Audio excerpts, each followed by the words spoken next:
I'm Mike Logan. I'm Gerrit Elzinga.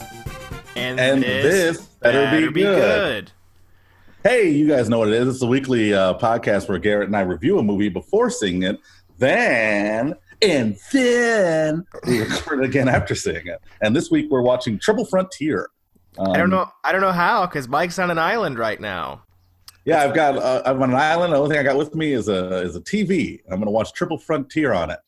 Cool. Right. That's a bad way to spend your time, but all right. Loyalties are tested when 5 friends and former Special Forces operatives reunite to take down a South American drug lord, unleashing a chain of unintended consequences. Okay. What do you think? I know nothing about this, so you saying that is all I've gotten so far. I think Charlie Hunnam is in it. Yeah, it's Ben Affleck, Oscar Isaacs. It's that movie. Okay. Yeah, it's the one where I think you've probably seen a trailer for it at least. Probably. Yeah, okay. So I'm excited. I've heard Pedro good things. Pascal? What? I've heard good things about this movie. So I know nothing about it other than what you said. I don't think I saw a trailer. So I'm going in, expecting a pretty good performances and great plot kind of thing. Yeah, I saw the trailer for it when it first came out, and it looks pretty good. It looks pretty good. It looks like a nice, entertaining, movie where they talk about consequences and the line where someone says, one more job probably happens. I'm sure in the movie. That should have been my bold prediction. Damn it. Yeah, that can be your bold prediction. Bold prediction. Maybe it is. But yeah, I mean, it's hard to not like a movie going in when you like the cast, and you like the plot. So yeah, it looks fine. It looks like a good movie. I'm sure it'll be entertaining. I think Ben Affleck is. I feel like does it seem like Ben Affleck peaked? Yeah, he's on the downward slope for sure. Yeah, that's what I feel like. I feel like Argo was like the pinnacle for him, and he's just been going down ever since. Yeah, I mean, it was the 1-2 or was it like 3 punch of? He didn't direct Gone Baby Gone though, did he? Gone Girl. He didn't direct that. No, I'm saying Gone Baby Gone. No, that was Sean Penn. I think it was Sean Penn. No, I'll pull it up, folks. I got it right here. Here we go. IMDb. I'm sorry. The trailer for Space Force came out. It looks really good. Of course. Oh, Ben Affleck directed Gone Baby Gone. Okay, he did direct that. He also wrote it.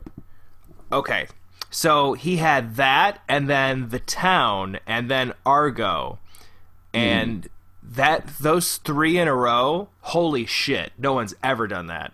And then he did Live by Night, and that was. Which one was that one? Don't remember. It's like some mob movie. Never saw it. It was critically just eviscerated. And I was like, how did that happen? How did people hate that movie so much? I wanted to see this too when it came out. I just never did. Yeah. So he did all those great movies, and then just it fucking tanked. And then he was Batman, and then... He was good as Batman, though. He was good as Batman. It was like the highlight of the movie. And he, has produced stuff, but... It's so strange. So, what does he do for this movie? Triple Frontier? Yeah. He did nothing. He acted in it. Just acting. Okay, so he's back to just act. Oh, he also did The Accountant. That was one of his acting roles. That actually got good reviews, too. It wasn't that bad. It was very okay. Good action kind of thing. So, I mean, hopefully this will be that kind of thing. I'm expecting more of like a Heat type drama / action. I guess that's what I'm going in thinking. Yeah, that's kind of what it seems like with this cast and like this plot. Like it just seems like a lot of you put a lot of really good actors into an action movie and you get some really good action movie usually. And especially after how good Charlie Hunnam was in The Gentleman and how good Oscar Isaac is in everything. Remember what was it, Suburbicon? How he was like the only good part of that movie and he was in it for what, 5 minutes? I would say less. I would genuinely say less. I don't think he knew I don't know why he signed on to that movie, because that movie was because George Clooney wrote and directed it, and Matt Damon was starring in it. Man. And they were like, "Hey, Oscar Isaac, you want to be in this George Clooney movie?" And anybody would say yes. See, that's such an interesting thing to me because, like, Ben Affleck, it's like everyone's waiting for him to fuck up. You know what I mean?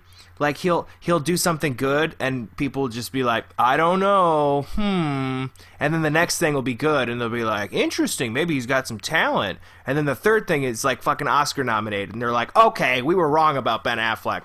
And then one wrong thing, and then people are like, fuck, this guy, he's a piece of shit. Like, everyone hates Ben Affleck. Meanwhile, George Clooney has the literal most hit-and-miss filmography of any performer, and he is still A-list. That's crazy to me. Yeah, we had the same conversation with Matt Damon, too, a couple months ago. Oh, well, fuck Matt Damon. That's just how I feel. I don't know, I mean... Yeah, I don't know. He's an interesting character to me. Matt Damon. Matt Damon. Matt Damon! It's the same Clooney thing where he's got so many hits and misses, but everyone just loves him. I love Clooney, by the way. I think people are allowed to have hit and misses. But one person I don't understand who does have hit and misses that everyone's so forgiving of is Matt Damon. Yeah, I mean, it does raise a question again. Like, remember the question we asked before was, is Matt Damon an A-lister? And it's just because he has so many, like, flops on his resume. Yeah, he really does. He doesn't have many good movies. Yeah, Oscar Isaac is another one, too, where, like, I feel like he's a guy who's almost always only in good movies, except for the Star Wars movies. But like he never gets like as much recognition as I feel like he should. Dude, yeah, he was I think a voice in Spider-Man Into the Spider-Verse. Yeah, he was. Interesting he was person number one. Oh, I thought he was one of the Peter Parkers. No. Old Bud Cooper, Suburbicon. Fuck. Suburbicon, that was so bad. That was before the podcast. That would have been a great episode. He's just got so many he's got so many movies that are like, X-Men Apocalypse, like big budget films, Star Wars. And then he's got these tiny movies, A Most Violent Year. Yep. Ticky Tacky, like a short film in 2014 he was in. Dude, Ex Machina. I love Ex Machina. That's such a good movie. And he is so good in it. And yeah, he's got the shaved head, and I think it was inspired by Marlon Brando in Apocalypse Now. Oh, really? Maybe. It could be. I might be making something up. Well, that's like you go back farther, you don't realize how long this guy's been doing movies. Obviously, he was in Drive, which is when I first saw him, was in Drive. But then he's in he's in Sucker Punch. I forget he's in Sucker Punch. Yeah, he is in that. That's right. He was in like the Russell Crowe Robin Hood movie. He was in Body of Lies. Another Russell Crowe movie. And Leonardo DiCaprio, yeah. Yeah. And then it's just a bunch of... He was in a movie called The Nativity Story. He played Joseph in The Nativity Story in 2006. He has the most random filmography. But, like, he's got more hits than Matt Damon does. And I don't think he does, honestly. Oscar Isaac? I'm looking at his filmography right now, and it starts in 96 as the pool boy in the movie Ill Town. Then he's not in the movie again until 2002. But I mean, he's in All About the Benjamins, starring Ice Cube and Mike Epps. And then his next movie, 2005, he plays Fart Man in the movie Lenny the Wonder Dog. Okay. Yeah. I mean, it's not... Which is an unrated hour-and-a-half family film. I mean, these obviously aren't Good Will Hunting and Rounders for sure, but I mean, but if you go and look at the rest of his movies, he doesn't have very many actual hits. I feel like my statement may have been premature. Ex Machina, A Most Violent Year. Ex Machina, those weren't hits though. Those are great movies. No. I mean, like critically. Oh yeah, but then I mean, you've got those two movies, and then it's Star Wars. I mean, critically, the first one was well received. Yeah. But I mean, and it's still a big enough, blockbuster. You got Star Wars, and you got next is the movie Mojave, which I've never seen, in 2015. Then X-Men Apocalypse, which is awful. No, God, it is so bad. And then that's it. Then The Promise in 2016, another short film in 2016, then Suburbicon in 2017, then The Last Jedi, then the rest of his filmography. He's only really made good movies in the last 5 years. And he's almost never the star of them. Because I would argue that the star of Ex Machina is Domhnall Gleeson, or who's the girl that plays the robot? Alicia Vikander. Yeah. Like I'd argue those two are the stars of Ex Machina. That's true. Okay, all right. Annihilation, Natalie Portman's the star of. That's right. He is in Annihilation. Okay, so here's the reason that I think we finally figured it out. This is, if you guys want to go back and listen to one of the episodes we talked about Matt Damon, I can't remember what it is, but I think we finally figured it out where they're A-listers, but it's because they are the ones that people go to see in the movie. Like with Oscar Isaac, no one's going to see these movies because Oscar Isaac's in them. They're going to see it because it's A, an X-Men movie, B, it's a Star Wars movie, or C, it's someone else that's in the movie or they like the plot. Versus Matt Damon, who I don't think really has this star power anymore because of A, Suburbicon, and B... downsizing. What? Downsizing? Downsizing. People don't go see these movies anymore because he's in them. Right? The Informant? Was that... well... I liked The Informant. Was it good? I didn't see it. It was a good movie. Well, a seagull just flew by. Sorry. Oh, my God. Wow, you're really committing. But yeah, I think that those might be the reasons. But that I always thought that's what an A-lister was, where it's like you don't have to be anybody. People will, or you have to be somebody that people will go to see the movie because you're in it. Yeah, you would think that. I mean, that used to be the definition, I feel like. But now I think being an A-lister is more about what you do off screen than it is what you do on screen. So Leonardo DiCaprio. Total. Yeah, but he does both. Like, he's great off screen and on screen. That's true. I mean, if you think about, there's certain actors that people call A-listers, and there's other actors that people just call, like, you know, like the best actor of our generation. Like, DiCaprio's in a different category than like Clooney and Matt Damon and all them. But I mean, you're right. Like, Matt Damon's still an A-lister, hasn't made a good movie in a long time. I mean, I don't get it. Like, do you ever... I mean, is there like a group of people who have lost their A-list status? Like, what's that group? Lost it? Yeah. I mean Mel Gibson used to be an A-lister. Yep, he's lost it. Which is funny because the movies he's put out in the last 10 years have been better than anything that Matt Damon has put out in the last 10 years. Yeah, but no one's going to see a Mel Gibson movie because, you know, all the shit that he does. I know. Wow, Corona. Okay, back to Triple Frontier. Yes. Do we think, so we talked last week about Extraction, how it's this new style of like filmmaking that John Wick popularized. Yeah. Do we think that Triple Frontier that background sorry, that background looks even more impressive when you're that close. Dude, it does look, it's kind of impressive how like real it looks, right? It's really good. Let me turn mine on. For the people that want to see this, let's hold on. This is a really good Aurora Borealis one. How do I do this? I've not done. Why don't you just do it while it's recording? I can. Here we go. This is the I got the cityscape. Where'd you go? Over me. Like this this is me, but I don't have a green screen. So neither do I. Oh. I have to update my Mac. That's why. Ah. I got grass and I got the earth. There's me. Look. I'm it's 2001, A Space Odyssey. I'm the baby. How do you change the background? You go to, there's that button that says stop video, but there's like a little arrow and it says choose virtual background. There we go. And then you can choose it. Now Mike's going to cycle through Aurora Borealis. Look at that. This one's much harder to keep track of, apparently. Yeah, I got to update my Mac. I have, and the grass, and the earth. I think the beach one is the best looking one. That's because it's moving. Well, so is the Aurora Borealis. That one, when you're moving, it's harder, and I think it's because it's. Yeah, try the beach one again and then wave. See, it does the same thing. Right. But that one's like, it's not as harsh of colors, I guess. Like it's blues and whatever, and.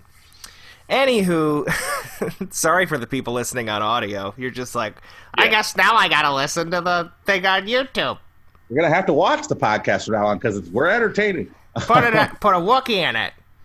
Gotta put a Wookiee in it. That's how you make Triple Frontier good. Anyway, do you think that Triple Frontier is gonna follow the same action style as Extraction and John Wick with this like ultra realistic, smooth shots, no crazy cutting? Do you think it's going to go for that, or do you think it's going to be fall into the traps of like, old school action films? Like I'm starting to worry that like if movies aren't like John Wick, then I'm not going to like them. Kind of like Gemini Man, like how our big complaint was like that movie felt like a '90s movie, and I feel like that felt, the direction didn't take me out of it. What took me out of Gemini Man was the writing and the story and literally all of that. The action I liked, except for the over-the-top CG. And that's the reason that movie is just utter dog shit. Versus, there's other action movies that will come out that don't seem like John Wick that are still good. It's just that I hate that direction where you're like you're shooting someone on this side and then you flip to the other side, but the actors are reversed, so it like jogs your memory in a weird way, and you're like, why the fuck was that edited that way? Like, the two characters will be on each side, and then you'll flip it somehow, and then they're on the other side. It's really strange. But there's that, and there's the action cutting editing where you don't understand what's going on at all, and you just feel lost. There's that stuff that I don't like. But, I mean, if we're going with action movies, all of the Marvel movies and all superhero movies, those are action movies. Yeah. So, those don't feel like John Wick. Yeah, but I feel like those are exciting. Two different genres, just because action has to stay grounded in reality, whereas superhero movies can do whatever the hell they want. I mean, well, I guess that's true. So, to me, I guess if an action movie is grounded in reality, it's good. So Gemini Man is not grounded in reality, and it's like a sci-fi technically, but it also... Well, the biggest problem with Gemini Man for me was just the fact that they couldn't get the weight animation. Like, Will Smith's CGI version never looked like a real person because he never had any real weight to him. And so I think in superhero movies, like, somehow they figured out how to like make large characters look large. They figured out how to make CGI characters look like they are interacting in a space. I think that's where Gemini Man really missed the mark. And it felt like you were watching like a superhero movie inside of an action movie. A really poorly rendered superhero movie inside of an action movie. Okay, I don't know what's going on with my pen, but I'm totally holding a pen right now. It's the background, bud. There we go. Is that crazy? Yeah, that's weird. Do they think it's green? Wow, you're a magician. What you got to do is you got to hold it in front of you and then wave it, and then as you wave it, you move your hand to the green screen thing.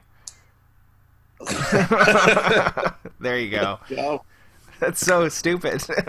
Nobody who's listening to the podcast, which is what everybody does, they all listen to the podcast, can see this awesome magic trick. Well, to be fair, this is going to end after coronavirus, so I would suggest catching up on all these videos that we've been doing on YouTube. There we go. It's a good idea. All right, we've talked about it. Let's give the old bold prediction, huh? Bold prediction. If anyone wants to make a theme song for that, that would be great. Bold prediction segment. Yeah, because I have a new theme song coming up, guys. It's in the ad section, but it's pretty great. But yeah, that would be cool. Bold prediction. What's my bold prediction? That I fall asleep during this movie. My bold prediction is that one of the main characters, will betray the other one in some way. That's pretty good. Yeah. Beats headphones, aren't you, Rich? No, Jackie is. Jackie bought me these headphones. Oh, that's nice. I'm glad I have them, though, because they really help with editing. Because if it's just like the earphone one, you're like, I can't hear anything. And then you get to the end of the project, and you're like, wow, this is terrible. Couldn't hear anything while editing. Anyway, arbitrary rating, what do you think? I think it'll be fun. I don't think it's going to be better than Extraction. Which I didn't think I'd be saying last week. Dude, I didn't think I'd be thinking about it all the time. I'm thinking about Extraction constantly. It was good. It was a really good movie. They're making a sequel. They already greenlit it. Yep. Before I arbitrary rate, I want to talk a little bit about a little bit of quick movie news. Or after the arbitrary rating, let's talk about a little bit of quick movie news. Okay. Yeah, I don't know. I think it'll be fine. I'm going to give it a 5, though. I'm going to keep it real reeled in for now. I think it's going to be fine. I don't think it's going to be anything groundbreaking. I think honestly, I think there's too many good actors in this movie. Or I think that if they don't blend well or mesh well, it might make for a rough watch. But I think it's going to be five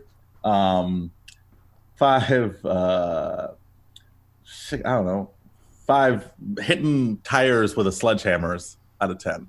I'm assuming that's in the trailer. No, it's Ben Affleck's when he's working out montage. Oh, that's right. I'm gonna say, I think I'm gonna go with I'm gonna go higher than you. I'm gonna go 6.5 because The Gentleman keeps coming to mind, and I think that was Charlie Hunnam's last movie that I saw, at least, and he was really good in it. That movie was really good. I think we gave a 7.5 for that one. It was pretty high. For The Gentleman? Yeah. Maybe. I know we gave a 7.5 to Extraction. Yeah. So I think this will be pretty good. I'm gonna go in as open-minded as possible. So that's better than a 5. And let's see here. What am I gonna give it? Let's just do another Ben Affleck thing. 6.5. Why'd you say that name? Out of 10. Okay, now speaking of a little bit of movie news, if you all like our fan page, you know that we update. I mean, I took a week off, so I didn't update it for a while, but we update it pretty daily with new movie news and stuff like that. But one of my favorite news stories that's come out, you and I have always had this conversation every time we see a new Mission Impossible movie, which I rewatched Fallout the other day, and it's still such a great movie. But it could be the best one. Huh? It could be the best one. It is real good. But our question is always, what is Tom Cruise going to do to top himself next? And I felt like after Fallout, it's like, well, where can he go? I mean, Top Gun's coming out where he learned how to fly fighter jets. So it's like, after that, it's like, that seems like the pinnacle, but it's not. Tom Cruise just announced a partnership with NASA and SpaceX to produce a movie filmed at the space station. Yeah, I saw that. That is fucking nuts. It's so crazy. And it's an action movie. I mean, is the movie written? It is not. They just greenlit the concept, I guess. Wow. I mean, I'll see it. I'll see it for sure. If there's explosions in space, like real explosions in space. I never thought about it before. I mean, it wouldn't do anything, right? I mean, we'd see it. Obviously, we wouldn't hear anything, but... I mean, here's my thing, though, is I know we're as humans, we're insignificant to the grand scheme of things on Earth, but if we go out into space and pull a Superman and throw nuclear fucking waste into the sun, like, it's going to affect it a little bit. It's gonna destroy something. Well, yeah, I mean, if you nuke the sun, it'd probably be a bad idea. I mean, that happened in Superman: The Quest for Peace. I know they're not going to do that, but is Tom Cruise going to fly around the Earth and turn back time to save Lois Lane too? Twice, if you're watching the director's cut of 2. Dude, I just love Superman's just angry. I know. Yeah, it's pretty great. Yeah, I mean, I love the idea of the space movie. I don't like the idea of fucking just making explosions in space. I mean, that's what gases, like stars are. They're constant explosions, but ones that we make, I don't think. I mean, what if that actually makes the stars sentient? Where they're just like, no, that's our job. We do this. Well, like the nearest star to us is like 1,000,000 light years away. I mean, that's not true, is it? I mean, not counting the sun. You're talking big stars. Talking any stars. Interesting. Yeah, stars are like millions of light years away from us. Like the nearest star, I'll Google it right now. Hey, Google, how close is the nearest star to Earth? About 4.24 light years from Earth. Oh, all right. Well, 4.24 light years apparently is the closest star. Yeah, so that's not 1,000,000. But it's far away, man. A light year. How close is the moon? How close is the moon? A couple thousand miles, I think. Hey Google. How far away is the moon from Earth? The moon is about 238,900 miles from Earth. 238,900. I heard. I can't remember her name, but I heard her. Yeah. So, okay. Interesting. All right. All right. You guys, you're gonna hear an ad, and then the trailer, and then is there an ad still? There wasn't an ad last time. There wasn't an ad? I don't think so. There should have been. Oh, let me check. Let me change that right now, because we missed that ad money then. That sucks. There might have been one. Anyway, you're going to hear an ad and a trailer, and then we will be right back. We will! Maybe I won't be at an island getaway this time. Jesus. I'm looking. Dude, where's my body? Oh no, I don't have you pulled up. There you go. Where's my body?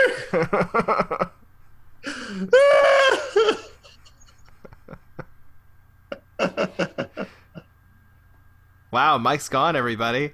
Island getaway. All right, wow. we'll be back. That was all in it? Yeah, why not?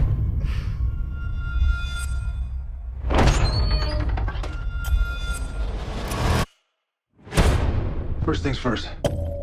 Any man here that wants to walk away can do so knowing they're the best of us. But it's gotta be now. There is no ground support. The injuries we sustained, we're walking out with. Make no mistake about it. You guys need to own the fact that we do not have the flag on our shoulders. You cannot go back to your normal life after tonight. Everything we've done for the last 17 years with nothing to show for it. You've been shot 5 times for your country, and you can't even afford to send your kids to college. If we had accomplished half the things that we've accomplished in any other profession, we'd be set for life. I'm your masters of war. The question is, do we finally get to use our skills for our own benefit? We're gonna get Gabriel Martin Lorea.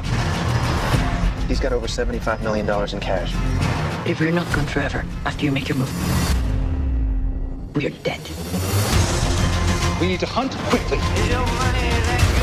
You cannot say they will find us. It's always a little harder than you think it's gonna be.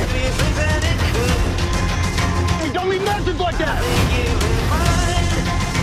This is not what I signed up for. A lot of people are gonna come after you. So we go through.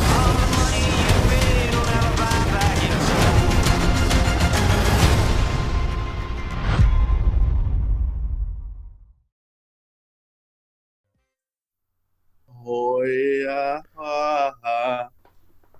It's like you're being swallowed by the universe. Don't we feel like that? Yeah, maybe sometimes. All right. It's so freaky. I might keep it. Really? Yeah, that's that. There we go. That's good. All right. Was that convincing? No? All right. I'm changing it. Perfect. Look how boring. Look how boring I am. Oh my god. Whoop, hold on. I will go back to the normal. Hey. Hey. Oh my god. Well, how are you? I'm good. How you doing? Good. Dude, does my eye look real Forrest Whitaker-y, or is that just like this eye? Just like. Yeah. I never noticed before. Interesting. Yeah. What about mine? Nope, you got normal eyes. Okay. Okay. Odd-shaped herb. Are you ready? The powers of the Black Panther have been stripped away. Stripped away. Oh, God. All right. I'm ready. I mean, this is all part of it. So here, let's do it. Hey, welcome back, you guys. I'm still dancing like there's a background, but it's just my it's just your house. Welcome back. You guys heard an ad and a trailer, and we literally just watched Triple Frontier. Yeah. I think you should go first. Okay, I'm gonna go first. This movie was just fine. It was, I don't know. There was times when I was like, this is a good movie. And then there's other times where I'm like, this movie's really boring and I don't like it. And there's other times where I was like, oh yeah, these guys make really smart choices. And there's other times where I was like, nah, these choices don't make any damn sense. The movie had for me, it had a lot of pacing issues. I felt like the first and second act were way better than the third act. And I don't know, it was fine. Like, I didn't think they had great chemistry together, any of them really. Like, I kind of bought that Charlie Hunnam and Garrett Hedlund were brothers. Like they had pretty decent chemistry, but like it didn't seem like they had all been friends for a long time, or like they had served together. They didn't have that bond that I feel like we normally feel in movies. Like even in 1917, like the short time that the two main characters were on screen together, they felt like they knew each other. They felt like they were really, good friends. And I don't know, some of the chemistry was just lost for me. I don't know. It was fine. It was okay. I think you hit the nail on the head, and it's perfect because you are being Mike Logan on this podcast, and I'm going to be Gerrit Elzinga. I fucking hated this movie. There it is. I fucking hated this movie. I'll start with let's start with what you said with characterization and the them being together or whatever. There was virtually no characterization. I felt nothing for the characters. I wanted their mission to fail. I fucking didn't care whatsoever. It's almost. I was talking to Kevin about this, and he's my buddy, but he liked it for what it was. And it's because you don't have movies like this get made anymore, like big budget, lots of stars in them, and like big studio movies that are kind of like character study type things. And yeah. I'll respect it for that, but I don't like the idea that you're supposed to kind of just go along with what's happening because you know who these actors are. Like, I'm not, if an actor's in a movie, I'm not starstruck, really. I'm just like, oh, that guy. And then I immediately get into it. And I realized the only movie that it took me out was Harrison Ford in Rise of Skywalker. That's the only time where a cameo has showed up and I'd be like, what the fuck is he doing here? Yeah. It makes no sense for them. Why is Harrison in this movie? But in Force Awakens, I'm just like, oh shit, Han Solo's here. Like it felt like it it makes sense. So in that, like, Ben Affleck's in this movie. I don't care that it's Ben Affleck. I'm just like, just be doing a good job. And I feel like it's kind of spoiler territory, so I'll hold it. But it felt like they didn't know each other really. I didn't see any of the missions and stuff. The first character introduced to is Charlie Hunnam giving like a speech, and then it cuts to Oscar Isaac, and then it gives his whole backstory, and he's kind of involved with like the drug cartel and police in and that threw Mexico. Me off. The movie opening with like Charlie Hunnam giving that speech really made it seem like the whole movie was gonna be bookended by him giving this speech, but then it really had nothing to do with the rest of the movie. His introduction was just an introduction for Oscar Isaac because it connects them. Like that whole speech that he's giving is just like, oh, I've said it 1,000 times, it's bullshit, blah blah blah, like that kind of thing. And it's like, oh, I don't know what's happening here. Like I don't know.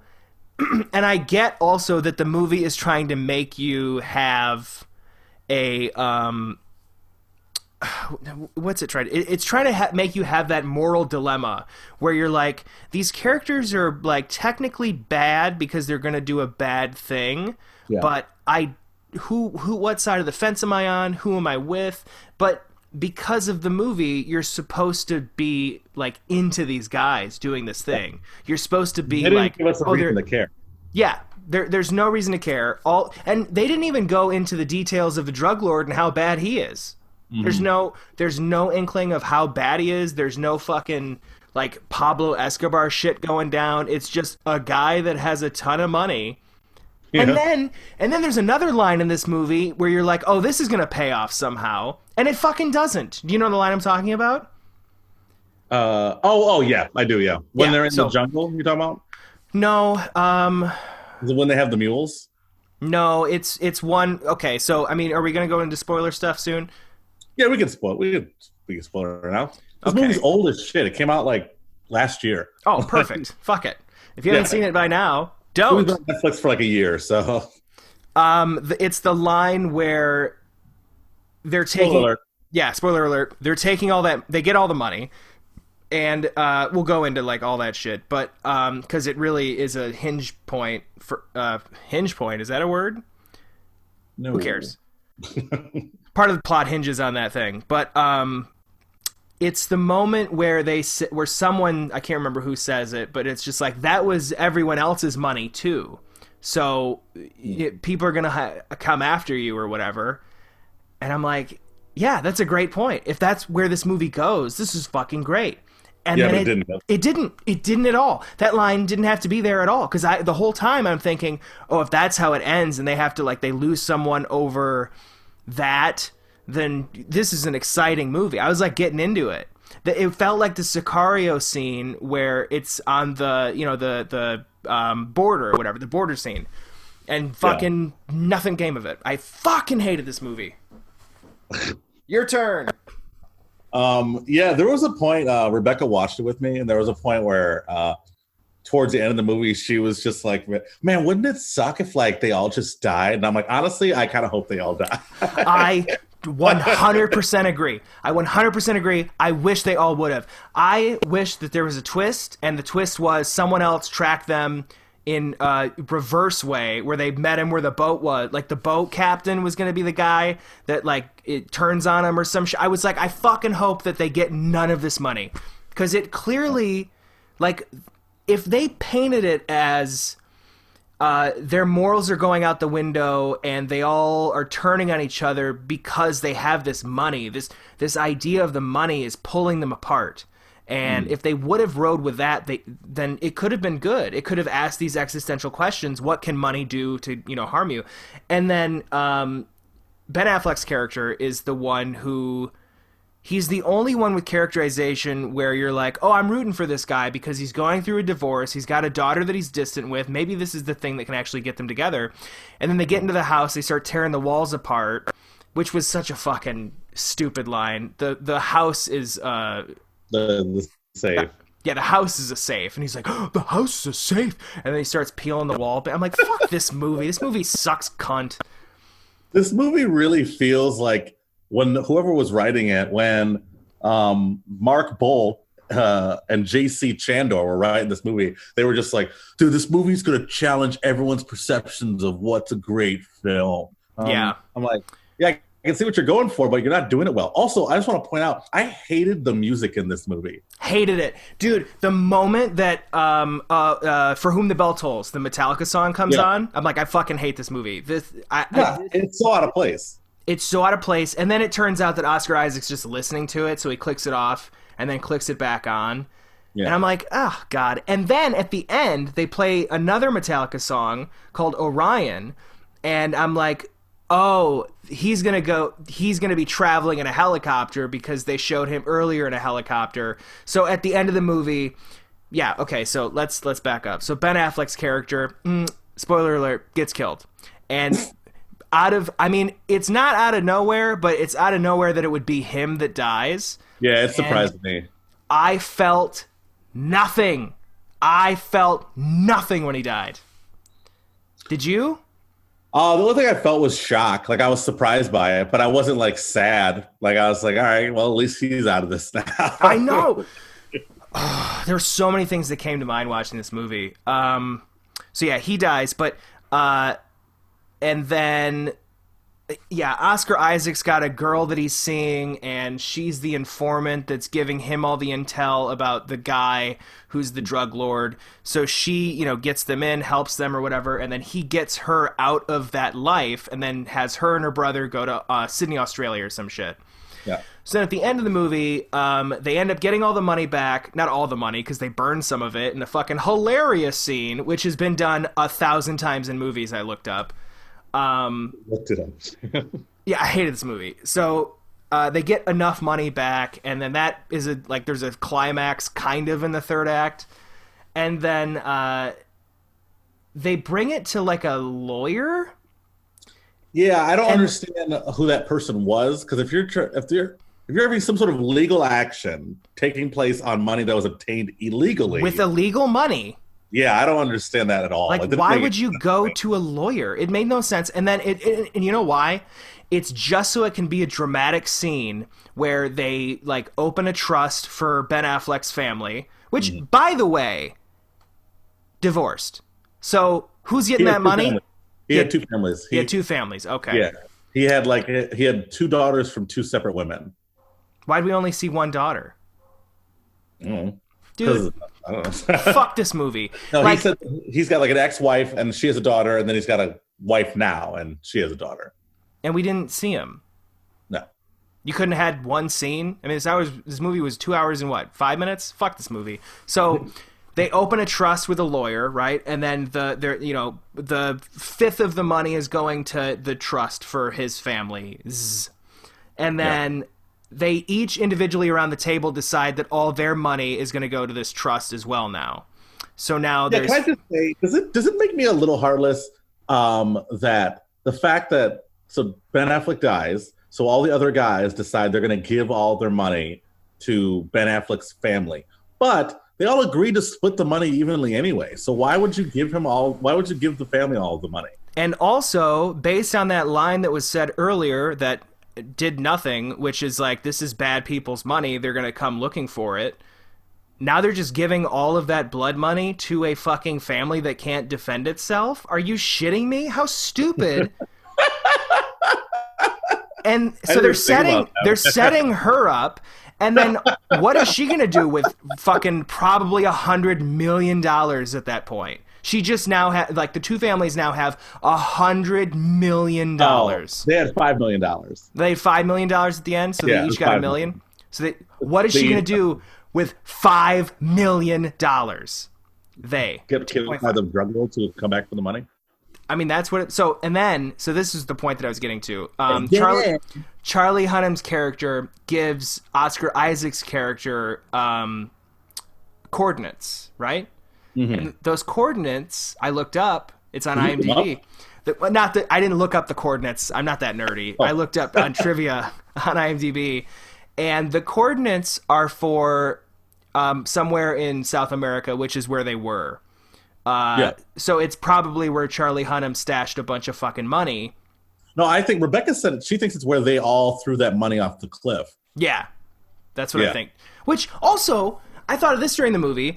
This is how dumb these characters are. They crash a helicopter because you know it's going to happen, and then they crash it, and then they immediately like fucking shoot up a bunch of cocaine, planters, like these villagers. Yeah. And then that's how Ben Affleck's character gets killed, because he like shoots one of these guys, a bunch of them.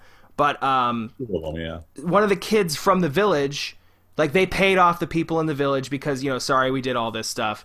And then sorry, we murdered your friends. Yeah, and as they're leaving, they start bickering about why did you give them money, like that kind of shit. And it's just like, Jesus fucking Christ. I mean, you just killed a bunch of people that could have... You all spoke Spanish.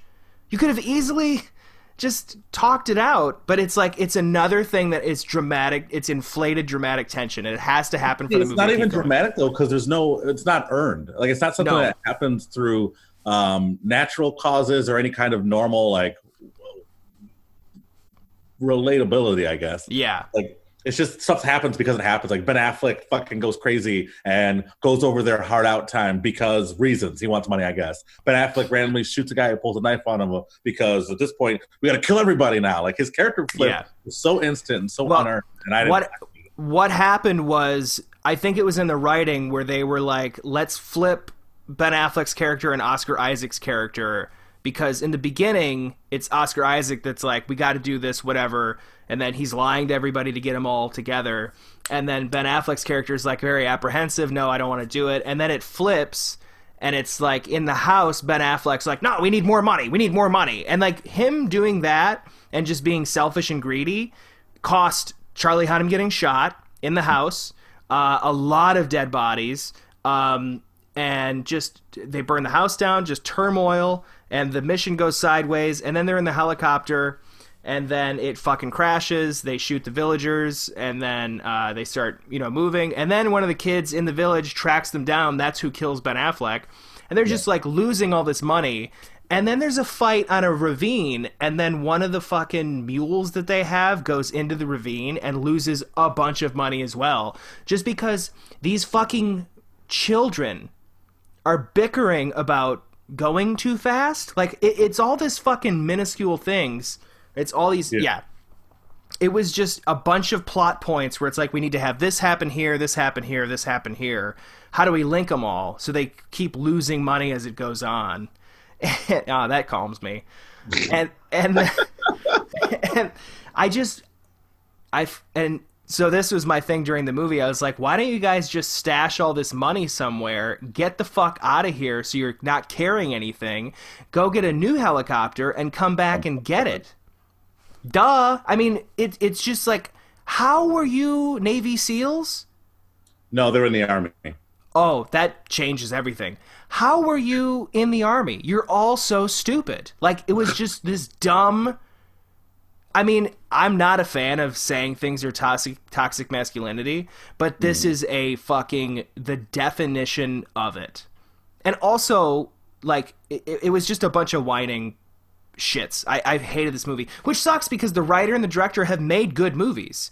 I think that it was just that genuine, like... let's have a, let's make an existential question movie and then see where people land. And it was not well done. I would highly recommend instead Sicario and Sorcerer, if you've ever seen that. William Friedkin movie. I'd rather watch those. Sicario is a far better example of what this movie tried to be. Let's rate it now, huh? I'm feeling pretty confident about my 5 rating. What's your bold prediction? Did that come true? My bold prediction was that one of the characters would turn on them. Wasn't that what it was? Yeah. Yeah, but that was not true. No, it did not happen. I can't remember what mine was. Oh, yours was. Oh, fuck! I forgot it. Forgot it. Never mind. That's all right. Yeah. So down. Let's rate it. Yeah, I'm gonna rate it for real this time. It was, like I said, it was fine. I don't think I talked enough about what I did enjoy about the movie. Like, I did enjoy the helicopter crash. I thought it was pretty thrilling.